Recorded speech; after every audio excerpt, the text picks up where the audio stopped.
사당동 대림 아파트 살았거든요. 그래서 거기서 이제 저희 아이 키우고 초등학교 보내고 그랬던 곳이어서 저한테는 진짜 기억에 많이 남는 곳입니다. 제가 요즘 막 이렇게 다니다 보니까 밥 먹을 시간이 없어가지고 주로 이제 김밥을 사 먹거든요.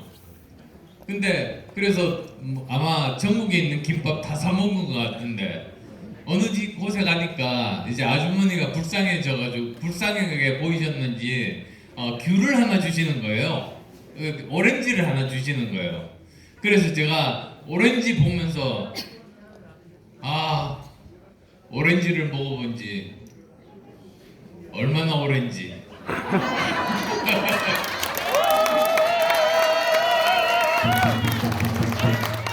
근데 이제 본론은 이게 아닙니다. 정말로 중요한 거는 내년 대선에서 내년 총선에서 우리가 어떻게 하면 일당이 될 수 있는가 그거 아니겠습니까? 자, 그러려면 우리가 지난번에 진 이유를 알아야 됩니다. 지난번에 진 거는 전국 우리가에서 다 진 게 아닙니다. 수도권에서 졌습니다. 수도권 121석 중에서 17명 살아남아가지고 우리가 115석의 조그만 정당으로 쪼그라든 겁니다. 근데 그래서 이번에도 수도권이 중요합니다. 그걸 알 수 있는 게 민주당을 보면 알아요. 민주당이 감이 좋거든요. 민주당에 이번에 이재명부터 당선된 사람들 100% 수도권에서 당선됐습니다. 지금까지 민주당이 그런 적이 한 번도 없었어요. 민주당은 항상 한 명이나 두 명이 호남에서 당선됩니다. 근데 이번에 호남에서 다 떨어지고 전부 다 수도권에서 당선됐어요. 그게 뭐냐? 한강을 지배하는 자가 대한민국을 지배한다. 그래서 아는 겁니다. 이번에는 승부처는 바로 수도권이다. 이 사람들은 수도권에서 이기려고 진종을 짜놓고 이제 우리가 다음 달에 어떻게 진종을 짜는지 기다리고 있는 겁니다. 그러면 우리 수도권에서 반드시 이겨야 되겠죠? 자, 수도권에서 이기려면 저는 세 가지가 필요하다고 생각합니다. 우선 첫 번째, 수도권에서 사령관이 나와야 됩니다.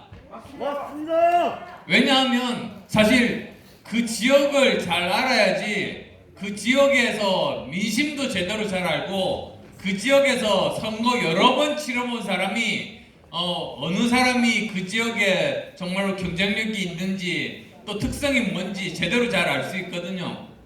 그래서 정말로 수도권 사령관이 필요하다 이 말씀을 드리고 싶고요. 사실 우크라이나 전쟁 보면 다 알 수 있죠. 우크라이나 같이 작은 나라가 그 큰 러시아하고 싸워서 이기는 거는 젤렌스키 우크라이나 대통령이 최전선에서 사령관 역할을 하기 때문이거든요.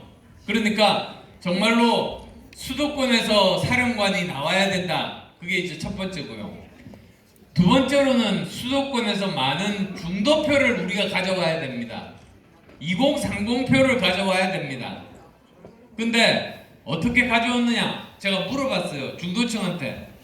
당신은 어떤 기준으로 사람을 뽑느냐? 이렇게 물어봤더니 단순하더라고요. 자기는 정치인들이 말만 하고 행동 안 하는 게 신물이 난대요. 그래서 행동하는 정치인을 뽑는 게 자기 기준이랍니다.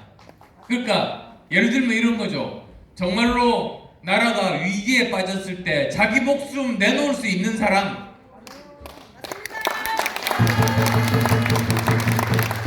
그리고 또 주위에 어려운 사람 있을 때 자기 재산 기부할 수 있는 사람. 근데 저는 실제로 그랬습니다. 저는 지난번에 대구에서 코로나 때 목숨 걸고 봉사하러 간 거 아시죠? 그리고 지난번에 서울시장 선거 때 우리가 승산이 없었을 때 제가 몸을 던져가지고 우리가 이기는 바람에 우리가 이제 정권 교체 가능성이 생겼지 않습니까? 그리고 윤석열 대통령과 단일화해서 우리가 정권 교체를 이뤘지 않습니까? 저는 제 몸을 던졌습니다. 그리고 또 안랩이라고 V3를 만든 회사 아실 텐데요. 그 지분 절반을 제가 기부했습니다. 액수가 1,500억입니다. 민주당은 다 합해가지고 얼마 기부했는지 모르겠네. 100만 원이나 했나? 어쨌든 제가 왜 그렇게 많은 돈을 기부했느냐면 문재인이 대통령이 되고 나서 원자력 연구에 돈을 다 끊어버렸어요.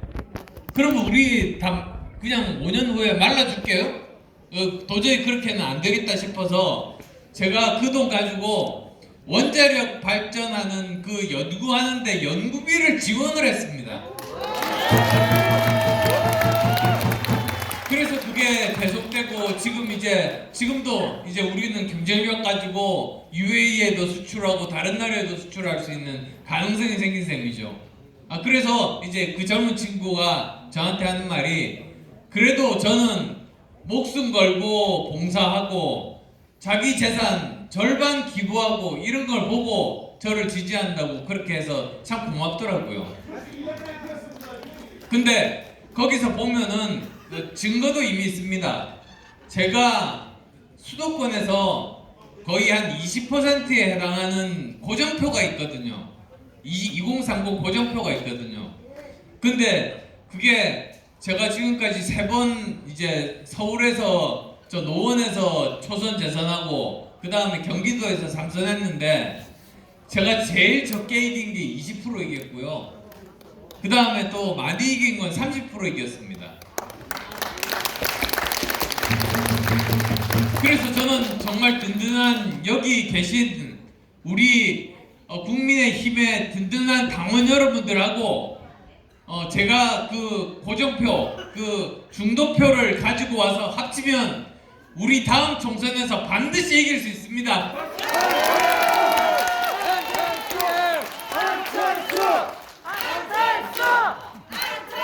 그 다음에 세 번째로 또 말씀드리고 싶은 것이 바로 공천 파동이 있으면 안 된다는 겁니다.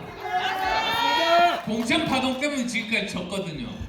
근데 공천 파동이 왜 어디서 뭐 때문에 생기는가 봤더니 전당대회에 여러 번 나온 사람들이 이렇게 자기 신세진 사람들 신세 갚으려고 영남에다가 뽑는 겁니다.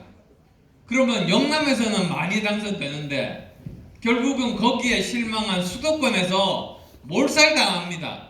맞습니다. 그게 지난번에 있었던 일 아닙니까? 그러니까 저는 자신 있습니다. 저는 개파가 없기 때문에 공정하게 저는 심사할 겁니다. 그래서 그 지역에서 정말로 오랫동안 봉사한 사람 그리고 그 지역에서 여러 가지로 발전을 시킬 수 있는 사람 이런 사람들 정말 점수 차이가 많이 나면 그대로 공천하면 되는 것이고 경쟁자가 나오면 그냥 그렇게 서로 그 공정하게 경선에서 이기는 사람을 공천하면 되는 거 아니겠습니까? 그래서 정말 이제 마지막으로 정말로 제 꿈은 우리 국민의힘이 공천 파동 정당이 아니고 공정한 공천의 대명사, 실력 공천의 대명사, 이기는 공천의 대명사 그런 정당 만드는 게 제 꿈입니다. 네.